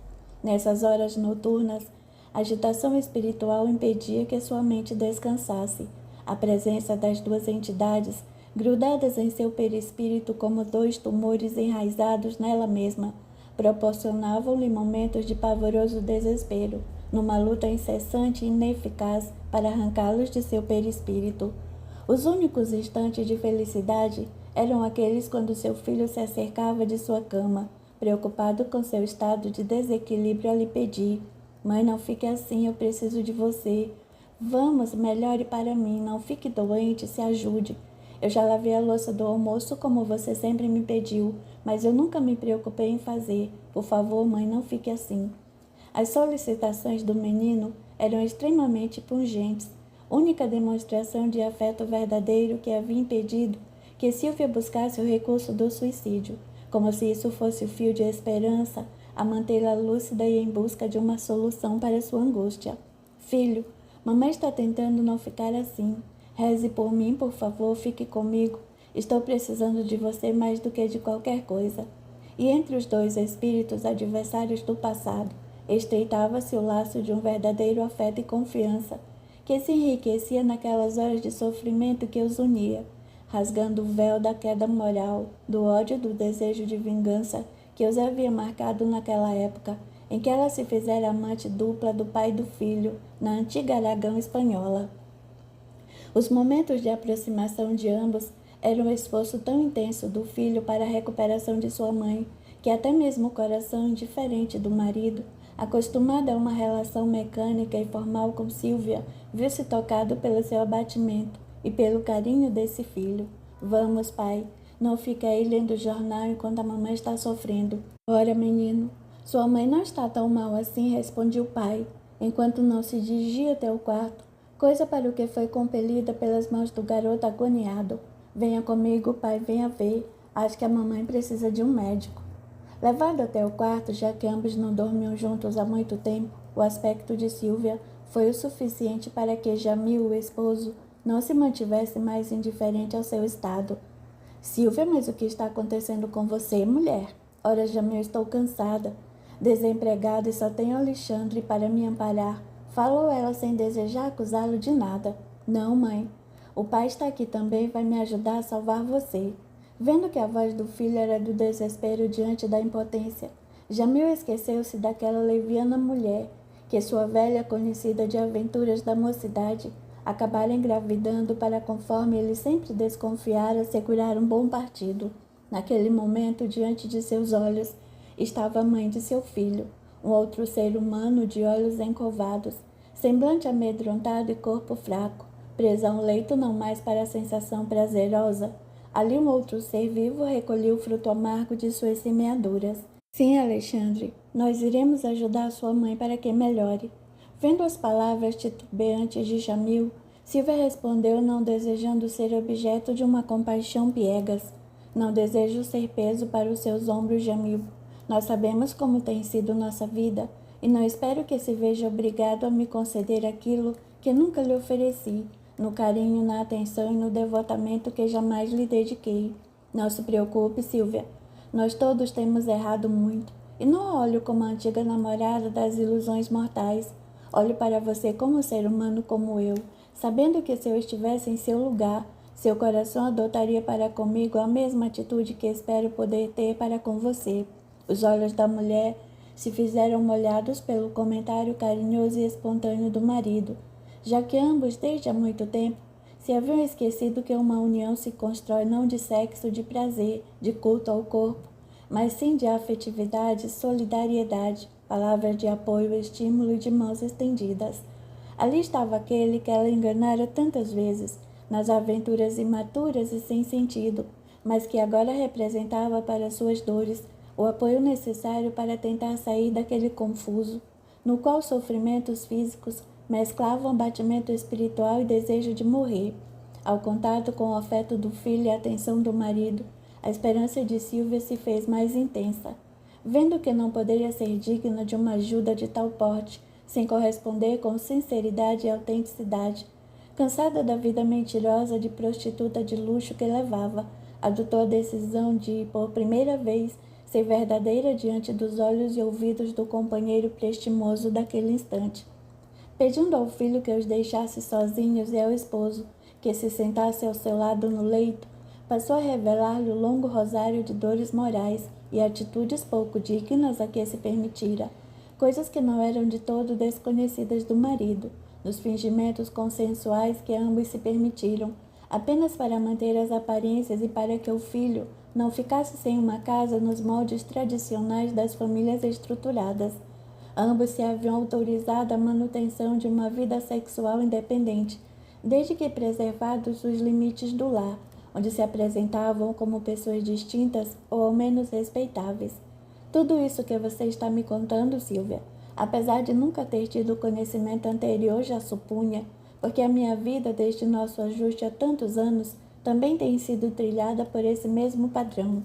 Eu sei, Jamil, e não desejo que você se sinta obrigado a contar sua rotina, apenas que diante de sua atitude generosa para comigo, não gostaria que me apresentasse aos seus olhos sem confessar meus erros, sentindo nojo da podridão que me atola a alma, ainda que você não se importe com eles.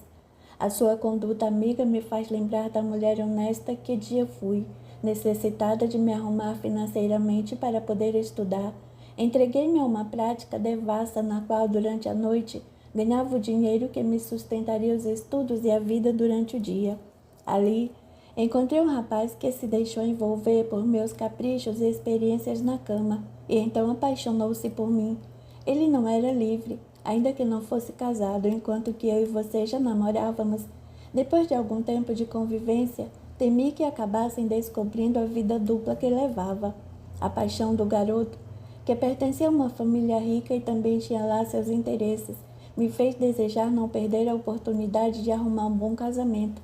De um lado, você entusiasmado com nosso relacionamento, minha beleza juvenil e excitante, um homem um pouco mais maduro e posicionado, ainda que sem tantos recursos quanto o rapaz. Do outro lado, um mocinho inexperiente, cheio de vontades e sonhos, de fragilidades, facilmente manipulável pela mulher astuta e inteligente.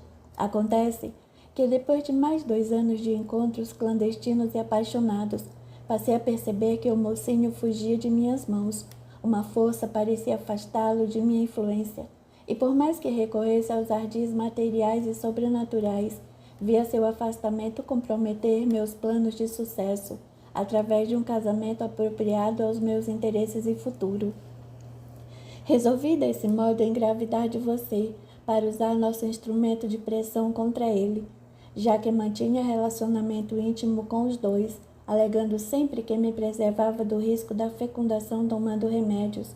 Dessa forma, se ele me recusasse, ainda manteria você como verdadeiro pai, manipulando a sua vontade e pressionando-o com vistas à união definitiva. Se tivesse engravidado dele, poderia perder tanto um quanto o outro.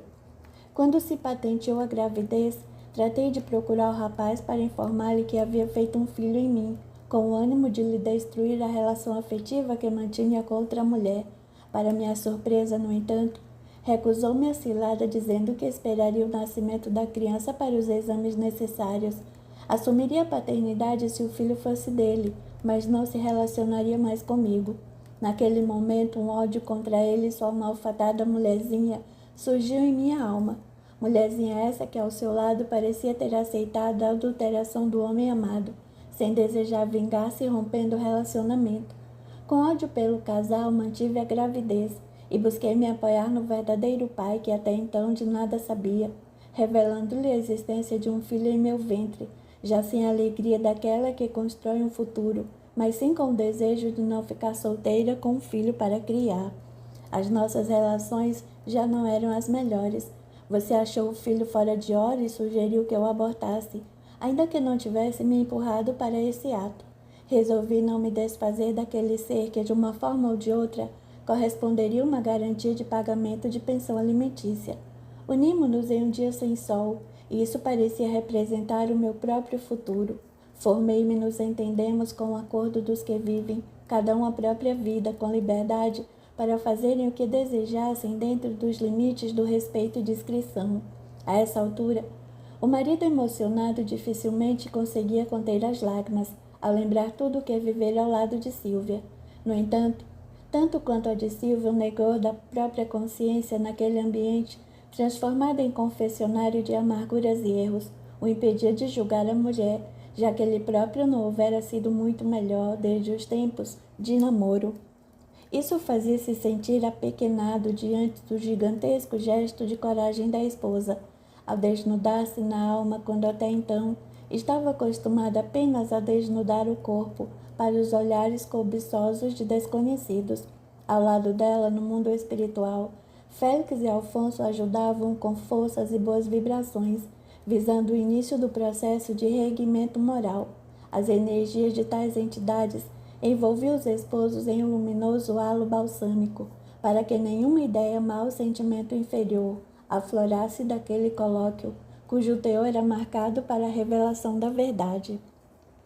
As próprias entidades desequilibradas, que se ajustavam ao perispírito de Sílvia, encontraram um momento de repouso, propiciados pelas emanações espirituais favoráveis dos dois tutores da vida invisível, valorosos e trabalhadores. Tomando fôlego para continuar, Sílvia apertou as mãos de Jamil, desejando senti-lo mais unido a si mesma. Foi então, Jamil, que me atirei a essa vida sem sentido, numa mistura de ganhar dinheiro e gastar dinheiro, desejando um prazer que nunca encontrei em ninguém, trocando uma felicidade de longo prazo que poderia ter construído ao seu lado por alguns momentos de euforia com estranhos e desconhecidos. Nessa jornada, por fim, encontrei o destino justo para a leviandade que me acompanhava. Não sei por que motivos, apesar de todos os meus cuidados, há mais ou menos 2 meses, engravidei de um rapaz casado e de boa condição social que trabalhava comigo no escritório, mas que você não conhece. Iludido pelos meus encantos, acabou aceitando dividir comigo algumas horas em um desses motéis espalhados por aí, como armadilhas para os incautos da emoção. O relacionamento não envolveu sentimentos como sempre. No entanto, quis o destino que eu acabasse recolhendo o fruto de tantos anos de volúpias e leviandades. 2 seres começaram a ser gerados em meu ventre e, com isso, perdi o meu chão. Novamente me achava diante da questão difícil da idade da gravidez, desta vez não desejada. Pensei em tudo, em Alexandre, nosso filho, nas perdas que poderiam acontecer, em nosso modo rotineiro de viver. Imaginando qual seria o melhor caminho, optei por realizar o aborto clandestino, ainda que com toda a segurança de uma clínica decente. O rapaz não me obrigou, mas igualmente se viu aliviado quando soube de minha escolha. Algumas semanas submeti-me ao procedimento. Entretanto, parece que desde então os gênios perversos do destino resolveram se vingar de mim. Tudo começou a ruir à minha volta ao começar no meu trabalho. Denunciada em uma reunião profissional, na qual divulgaram os documentos e fotografias de meu relacionamento com o referido colega de trabalho igualmente casado, me vi convidada pela vergonha e pelos olhares condenatórios dos outros a me afastar dali. No entanto, desde o momento da malfadada intervenção, passei a me sentir estranha, com sonhos horrorosos e um cansaço que me destrói. Já procurei médicos, no entanto, não encontram nada que possam apontar como causa de tais sensações. A ferida uterina está cicatrizada. Não há infecções de nenhum tipo, mas os sintomas persistem. Não tenho mais vontade de viver. Com tudo isso que lhe contei, acho-me destinada a magar no inferno pelos males que causei em muitas pessoas, a começar por você, Jamil. Silvia desabafou a soluçar, dizendo: eu quero morrer, mas nem para isso tenho forças. O esforço de Silvia havia chegado ao clímax. Não seria mais possível continuar esperando dela o equilíbrio necessário para prosseguir. Precisava descansar. Jamil, envolvido pelo sentimento de carinho de Alfonso, olhou compungido para aquele trapo de gente, sentindo-se participante e em parte responsável por aquele quadro de desilusão e de dor. Afinal, ele também agira para atender aos seus próprios interesses masculinos. Mantiveram uma união formal na qual nunca colocaram o afeto verdadeiro. O desejar é recuperar o respeito da esposa. Limitaram-se a viver de cama em cama com outras mulheres, mantendo as aparências, contando com a autorização da sua mulher de faz de conta. Seu coração se vira atingido pela dor que Silvia demonstrava, falando de si mesma, sem emitir qualquer acusação ao esposo, que por primeira vez a escutava graças aos apelos do filho do casal. Abraçou-se à mulher igualmente aos prantos. Foi nesse momento que um raio de luz, partido de dois corações arrependidos e solitários, uniu-se à luz superior que sobre eles era projetada pela oração das duas entidades espirituais que se mantinham vigilantes para a garantia da eclosão dos verdadeiros sentimentos de respeito e de perdão, indispensáveis à correção dos próprios destinos. Nós vamos sarar juntos, Silvia. Falava Jamil arrependido. Eu lhe prometo que nós vamos sarar juntos. Você me aceita como seu amigo sincero? Eu não sou melhor do que você. Eu fiz as mesmas coisas ruins e me envergonho por não ter nunca tido a coragem que você está tendo agora. Falando assim, com tom de voz próprio dos que choram como crianças, Silvia se acercou ainda mais dele, como se estivesse vendo o marido pela primeira vez em tantos anos de união indiferente, e agradecida trouxe suas mãos aos lábios e as beijou com sinceridade e gratidão. Vamos olhar para a frente, Silvia. Vamos cuidar de nossa vida juntos. Você me perdoa o mal que lhe fiz?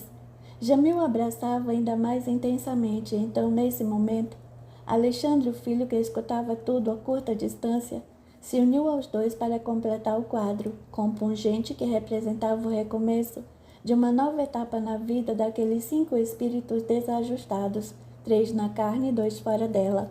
Os dias se passaram, Silvia banhada em novas perspectivas, contando agora com a vibração necessária para sentir-se amparada pelas forças espirituais.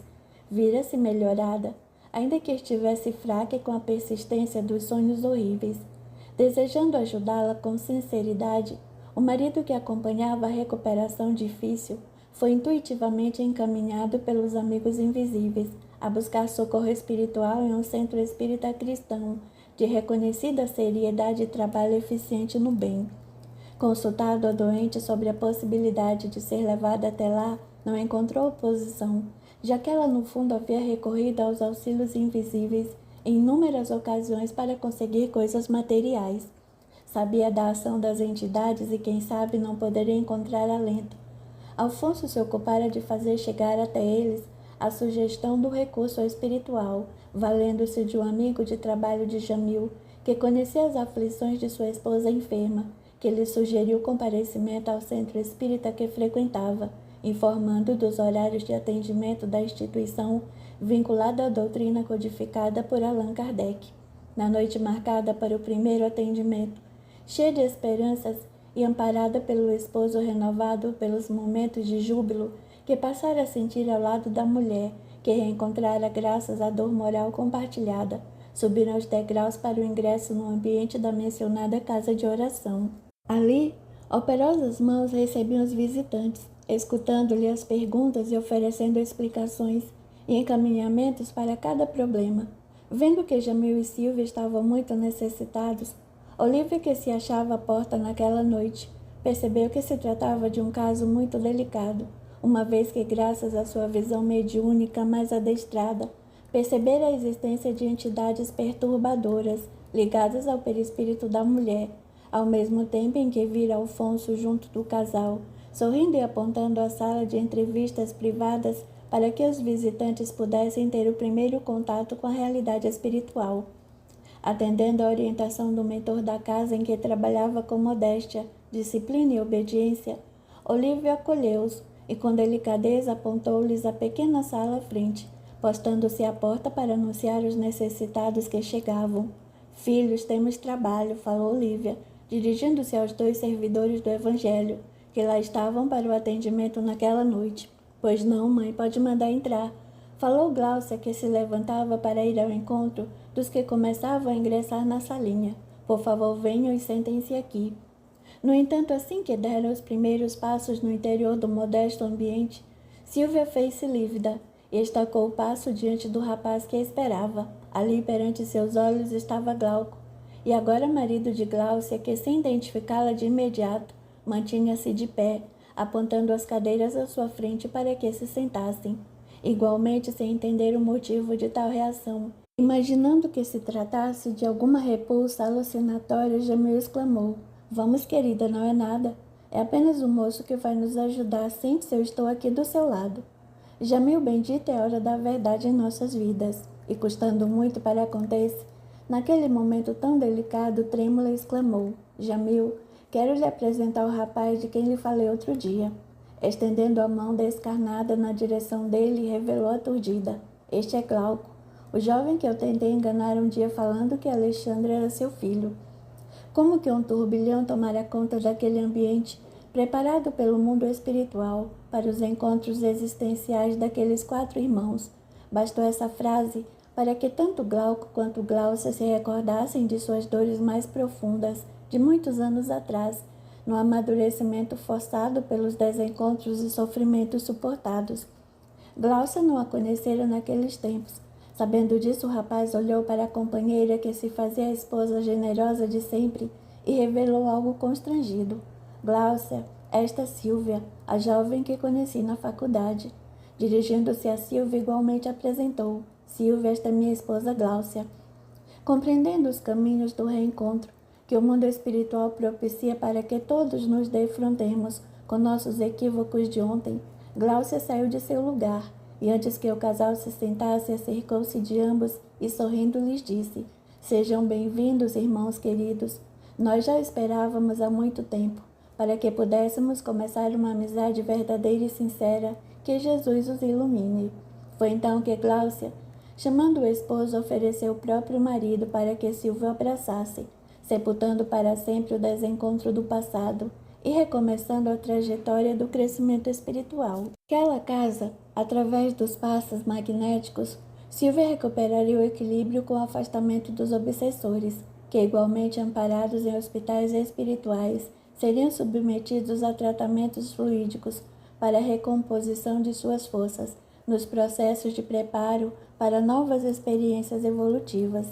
Diante de tudo o que aconteceu, você pode perguntar qual teria sido o destino reservado a Luiz e Marisa, o casal que se encontrou graças aos desencontros dos demais.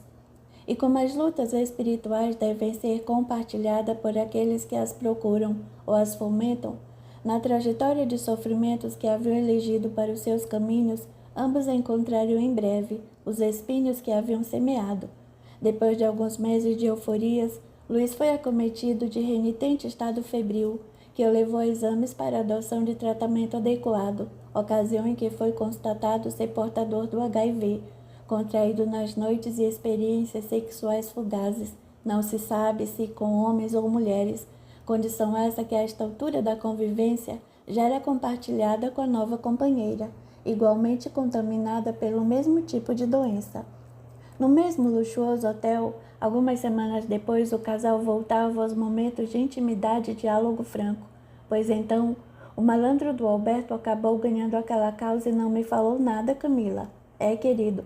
Assim as contas dele podem contar com reforço de caixa. Que bom que você não me deixa ser ainda mais lesado por aquele velhaco.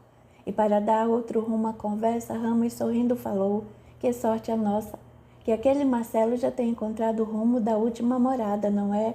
Ah, Ramos, quando soube que tinha morrido fiquei chocada, mas não posso negar que foi um alívio. Graças a Deus agora as coisas vão ficar melhores para o nosso sossego querido. Era verdade. Marcelo havia morrido misteriosamente. Ninguém conhecia o assassino e o crime poderia inclusive ser interpretado como suicídio. Ramos e Camila se divertiam sem saber que desde a sua morte, todos os documentos comprovando a participação dos dois sócios na morte de Josué e nos diversos tipos de crimes estavam sendo deslacrados por autoridades competentes, graças à influência política do antigo amigo de Josué, depositário de tais documentos.